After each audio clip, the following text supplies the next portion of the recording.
Cellulose को digest करके methane gas form करने का काम मिथेनोजेंस का होता है। तो हम ये कह सकते हैं कि इन्वायरमेंट में जितना भी मीथेन गैस है वो मिथेनोजेंस की वजह से है। ओके।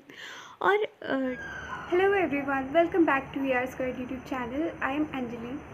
तो आज से हम नीट 2021 के लिए बायोलॉजी का नया प्लेलिस्ट स्टार्ट करने वाले हैं। इन वीडियोज़ में हम इम्पॉर्टेंट कॉन्सेप्ट्स को रिवाइज़ करेंगे, उनको अच्छे से समझने की कोशिश करेंगे। ओके। आज के वीडियो में हम बात करने वाले हैं किंगडम मोनेरा के बारे में। जो भी पॉइंट्स होंगे वो ऐसा कोई भी पॉइंट नहीं होगा जो कि आपको लगे कि ये आउट ऑफ सिलेबस है। एंड आई प्रॉमिस यू, मैं कोशिश करूँगी कि कोई भी इम्पॉर्टेंट पॉइंट्स मिस ना हो। Okay, I will give my best. आपको क्या करना है, आपको इन वीडियोस को रेगुलरली देखना है। Okay, so let's get started. So R H. Whittaker ने 1969 में 5 किंगडम क्लासिफिकेशन दी थी। उन्होंने 5 किंगडम बताए थे: Monera, protista, fungi, Plantae and Animalia. Kingdom Monera के बारे में आज हम डिस्कस करने वाले हैं। किंगडम मोनेरा में जितने भी ऑर्गेनिजम्स आते हैं वो होते हैं यूनिसेलुलर प्रोकैरियोट्स, राइट। यानी कि वो यूनिसेलुलर होंगे एंड उनके पास मेम्ब्रेन बाउंड ऑर्गेनेलीज एब्सेंट होंगी। Bacteria are the sole members of kingdom Monera, right. Bacteria हर जगह प्रेजेंट है। तो अगर आप हैंडफुल ऑफ सॉइल भी लोगे तो उसमें आपको हंड्रेड्स ऑफ बैक्टीरिया मिल जाएंगे, ठीक है। और अभी हमने बोला कि they are unicellular and they are prokaryotic, यानी कि इनका स्ट्रक्चर काफ़ी सिंपल होगा क्योंकि इनके पास मेम्ब्रेन बाउंड ऑर्गेनेलीज तो एब्सेंट है, लेकिन इनका बिहेवियर काफ़ी कॉम्प्लेक्स होता है। कॉम्प्लेक्स बिहेवियर इसलिए है क्योंकि एक सिंगल सेल है जो कि रेस्पिरेशन कर रहा है, न्यूट्रिशन ला रहा है, राइट, ट्रांसक्रिप्शन कर रहा है, ट्रांसलेशन कर रहा है, हर चीज़ कर रहा है वो। तो इसलिए इसका स्ट्रक्चर सिंपल है लेकिन बिहेवियर इसका काफ़ी कॉम्प्लेक्स होता है। मेटाबॉलिक डाइवर्सिटी, जितने भी 5 किंगडम आप देखोगे उसमें सबसे ज़्यादा एक्सटेंसिव मेटाबॉलिक डाइवर्सिटी बैक्टीरिया की होगी, किंगडम मोनेरा की होगी। ये इसलिए है क्योंकि आप देख पाओगे कि ये ऑटोट्रॉफ भी होते हैं, ये हेटेरोट्रॉफ भी होते हैं। कुछ ऑटोट्रॉफ फोटोसिंथेटिक होते हैं, कुछ ऑटोट्रॉफ कीमोसिंथेटिक होते हैं। सो बहुत सारी वैरायटी आपको देखने को मिलेगी, इसमें बहुत सारी डाइवर्सिटी आपको देखने को मिलेगी, ठीक है। आगे बढ़ते हैं। On the basis of shape bacteria को डिवाइड किया है।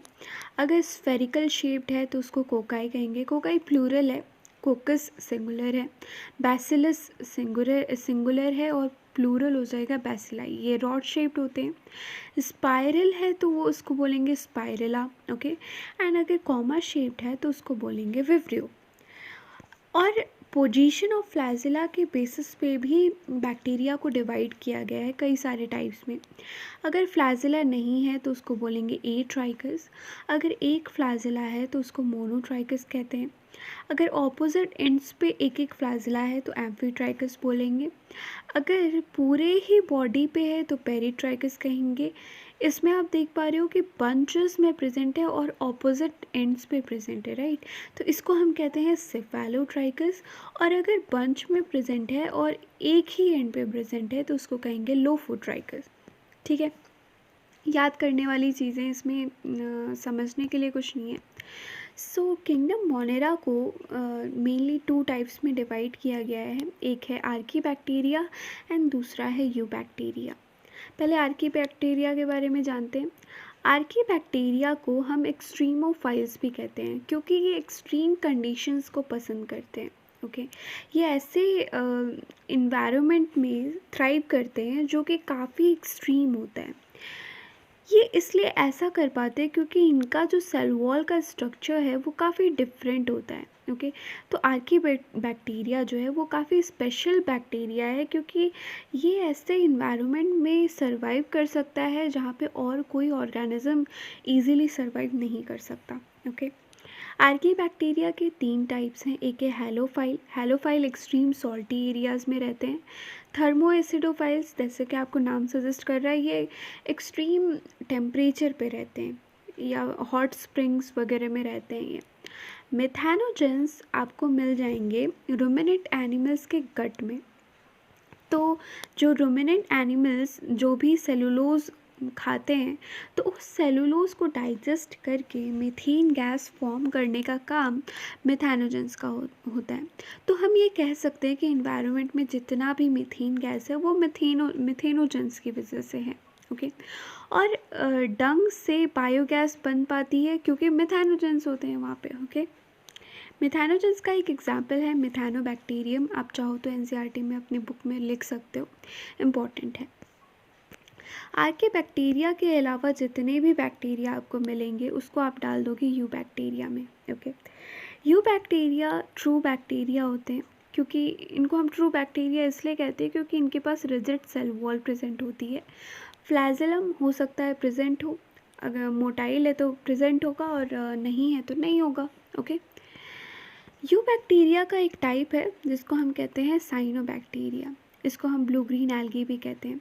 मज़े की बात यह है कि इसको हम एल्गी तो कहते हैं लेकिन ये एल्गी है नहीं, ये बैक्टीरिया है। तो ये यूनिसेलुलर होते हैं, ऑब्वियस है यूनिसेलुलर तो होगा ही, लेकिन ये कॉलोनीज़ में प्रेजेंट होते हैं, फिलामेंट के फॉर्म में भी प्रेजेंट हो सकते हैं।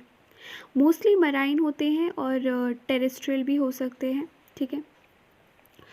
साइनोबैक्टीरिया फोटोसिंथेटिक होते हैं। तो फोटोसिंथेटिक है तो यानी कि इसके पास फोटोसिंथेसिस करने के लिए कोई तो पिगमेंट होगा ही, राइट। तो इसके पास क्लोरोफिल ए प्रेजेंट होता है। ये पॉइंट काफ़ी इंपॉर्टेंट है, इसको याद रखना। और फोटोसिंथेटिक जितने भी ऑर्गेनिजम्स होते हैं वो एनऑक्सीजेनिक भी हो सकते हैं और ऑक्सीजेनिक भी हो सकते हैं। एनऑक्सीजेनिक होने का मतलब है कि वो फोटोसिंथेसिस तो कर रहा है लेकिन ऑक्सीजन नहीं रिलीज़ कर रहा है, जैसे कि ग्रीन सल्फर बैक्टीरिया। साइनोबैक्टीरिया जो है वो फोटोसिंथेटिक भी होते हैं और वो ऑक्सीजन रिलीज़ करते हैं, तो इनको हम कहते हैं ऑक्सीजेनिक बैक्टीरिया। ठीक है। अब देखो, जितने भी ऑर्गेनिजम्स हैं उनको नाइट्रोजन की ज़रूरत होती है, लेकिन जो एटमॉस्फेरिक नाइट्रोजन होता है उसको डायरेक्टली यूटिलाइज़ कर पाना इम्पॉसिबल है, नहीं कर सकते आप। तो उसको किसी फॉर्म में चेंज करना पड़ेगा, राइट। तो उसको चेंज कर दिया जाता है अमोनिया के फॉर्म में। इसको हम कहते हैं नाइट्रोजन फिक्सेशन। और इसके लिए कुछ एंजाइम्स की ज़रूरत पड़ती है। तो कुछ ऑर्गेनिजम्स हैं जो ये काम खुद ही कर लेते हैं और कुछ ऑर्गेनिजम्स हैं जो कि दूसरे ऑर्गेनिजम्स पर डिपेंडेंट होते हैं इस प्रोसेस के लिए। ठीक है। तो जो हमारा साइनोबैक्टीरिया है उसके पास ये एंजाइम प्रेजेंट होता है। ओके। मज़े की बात ये है कि जो ये एंजाइम है ये ऑक्सीजन सेंसिटिव होता है। ठीक है। ऑक्सीजन सेंसिटिव होता है मतलब कि अगर ऑक्सीजन इस एंजाइम के कांटेक्ट में आया तो ये एंजाइम ख़राब हो जाएगा। ठीक है। तो साइनोबैक्टीरिया इस एंजाइम को स्पेशल सेल्स में रखती हैं जिनको हम कहते हैं हेटेरोसिस्ट। हेटेरोसिस्ट की जो वॉल है, सेल वॉल है, वो काफ़ी थिक होती है, जिसकी वजह से ऑक्सीजन हेटेरोसिस्ट के अंदर नहीं एंटर कर पाती और ये एंजाइम ख़राब नहीं होगा। ठीक है। तो एंजाइम अगर हेटेरोसिस्ट में प्रेजेंट है तो नाइट्रोजन फिक्सेशन कहाँ पे होगी? हेटेरोसिस्ट में ही होगी, राइट।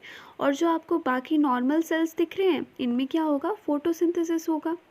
अब आप यहाँ पे देख पा रहे हो म्यूसिलेजिनस शीट है, ये एक कवरिंग का काम करेगा और ये यूनिसेलुलर है, राइट। यानी कि ये एक एक सेल है, तो इन सेल्स को चिपका के फिलामेंट के फॉर्म में रखने का काम या फिर कॉलोनी की तरह रखने का काम म्यूसिलेजिनस शीट का होता है। इसके साथ में ये कवरिंग भी प्रोवाइड करेगा, प्रोटेक्ट करेगा साइनोबैक्टीरिया को। ठीक है, इन सेल्स को।